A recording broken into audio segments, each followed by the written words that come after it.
Our time for business now, and Kate Moody joins me. We're starting with a financial crisis that's brewing in Zimbabwe, where banks have imposed limits on withdrawals, Kate. Yeah, the central bank has announced that it's capping withdrawals at $1,000 or 20,000 South African rand. Now, some banks don't even have enough money in stock to ensure that. They're limiting withdrawals to about $200. Remember, Zimbabwe's government abandoned its local currency and adopted US and South African currencies back in 2009 because inflation had spiraled out of control, peaking at 231 million%. This week, the central bank also announced it would start printing its own version of the dollar, bond notes that will hold the same value as American bills. They'll be introduced gradually over the next 2 months.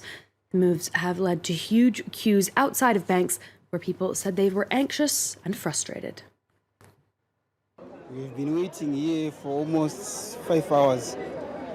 And they are giving a limited amount of up to $400.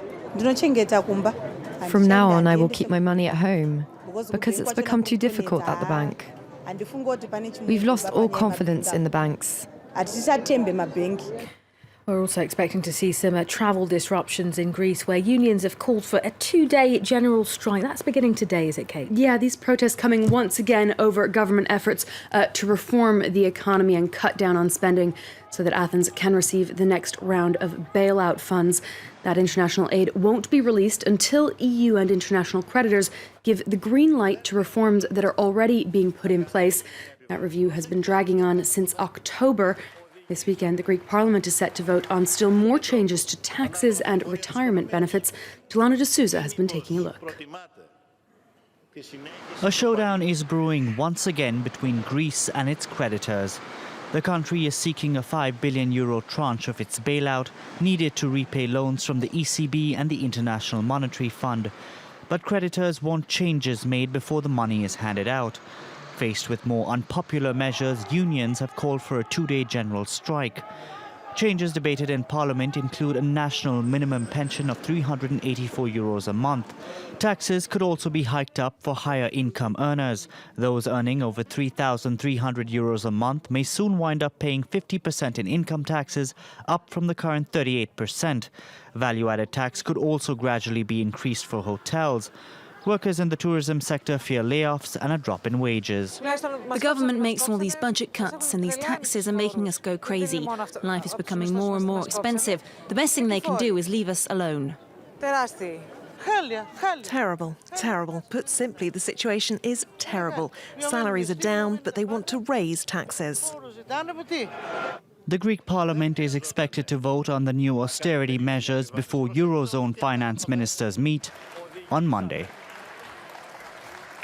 Let's take a look at the markets. Now, Asian markets heading for their 9th straight week of losses. The Shanghai down about 1.9%. They're just a little under. The Hang Seng also down more than 1%. The Nikkei resuming trade after a 3-day break. The Kospi in South Korea is closed this Friday. Investors around the world are waiting for U.S. employment data for the month of April. That's going to be released later this Friday. The number of jobs added or indeed lost offers a glimpse into the health of the world's largest economy. It plays a key role in the U.S. Federal Reserve's decision about when to raise interest rates. Economists expecting about just over 200,000 jobs to have been added in the month of April. All right, Kate, moving on. In the US, authorities are to begin regulating the e-cigarette business. Yeah, these new rules to come into effect in the coming months. And they'll basically treat those e-cigarette products like traditional tobacco. Sales prohibited to those under 18. E-cigarettes will also have to be submitted to the Food and Drug Administration for approval. They will also eventually be required to carry some kind of health warnings on both their labels and in ads. Products are seen as being marketed to young users because they often come in different flavors.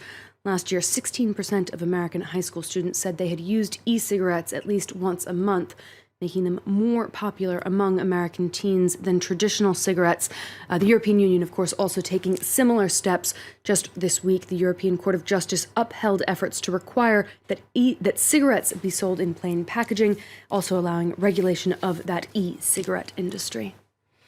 All right, on to a story which is difficult to believe, I suppose. The fast food chain KFC has a new take on the slogan, finger licking good. Tell us more. Well, that's its tagline, under this Kentucky Fried Chicken, finger looking good. And they have now launched a new line of lickable and even apparently edible nail polish, only for their Hong Kong customers. Now, it might sound like just a publicity stunt, but it is apparently real.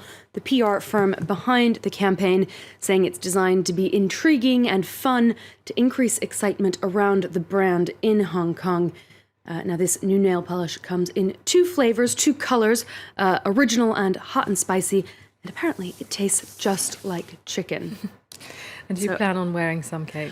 I don't think I'm going to take a special trip to get my hands on it. No, not quite yet. I'll see what the response is, if they get a good buzz. Yeah, people perhaps buy chicken if they're hungry. That's it. Exactly. Edible nail varnish, I'm not too sure. All right, Kate, thank you very much for the business roundup for us there.